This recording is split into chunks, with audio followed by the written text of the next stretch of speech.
Brought to you by Penguin.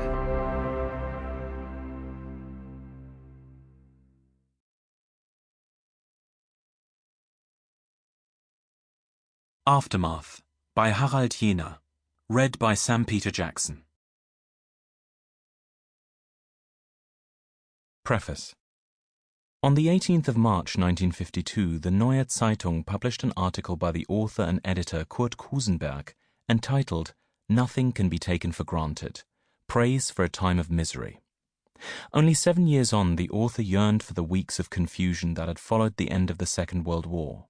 Even though nothing had worked at the time, not the postal service, the railways, public transport, in spite of the homelessness, the hunger, and the occasional corpse that still lay buried under the rubble, in retrospect, those weeks struck him as having been a good time. Like children, he wrote, people after the war had begun to mend the torn net of human relationships. His choice of words is unusual and perhaps a little disconcerting. Like children?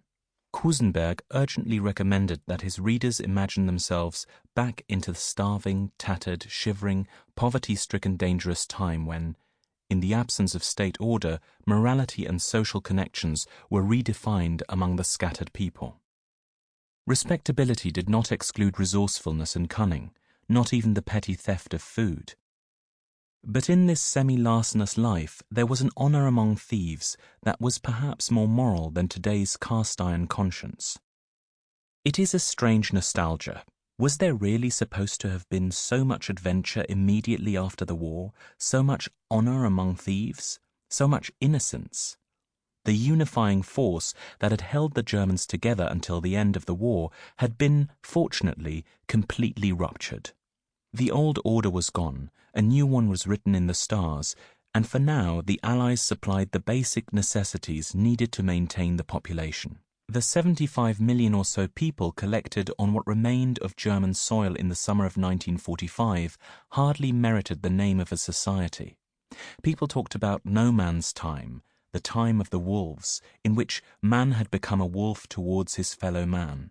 The ethos of everyone caring only for themselves or their wolf pack shaped the country's national identity until deep into the 1950s, by which point conditions had been improving for some time, and yet despite this, people still stubbornly withdrew into their families as self-contained refuges.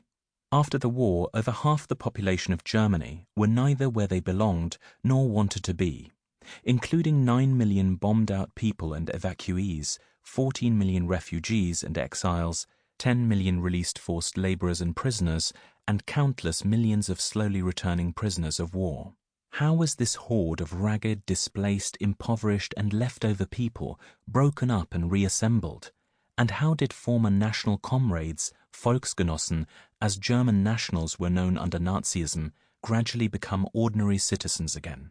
These are questions that threaten to disappear under the weight of momentous historical events.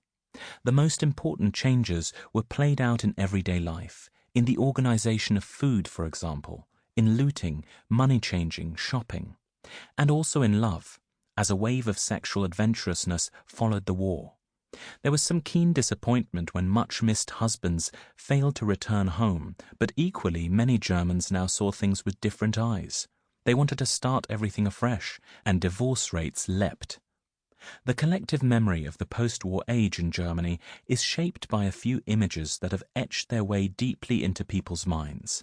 The Russian soldier pulling a woman's bicycle out of her hands, dim black market figures clustering around a few eggs, the temporary Nissen huts housing refugees and people whose houses had been bombed, the women questioningly holding up photographs of their missing husbands to the returning prisoners of war. These few pictures are so visually powerful that they imprinted on the German public memory of the first post-war years like an unchanging silent film, although it must be said, half of life ends up on the cutting room floor. While memory usually bathes the past in a softer light with the passing years, the reverse is true for the post-war period in Germany. In hindsight, it became increasingly dark.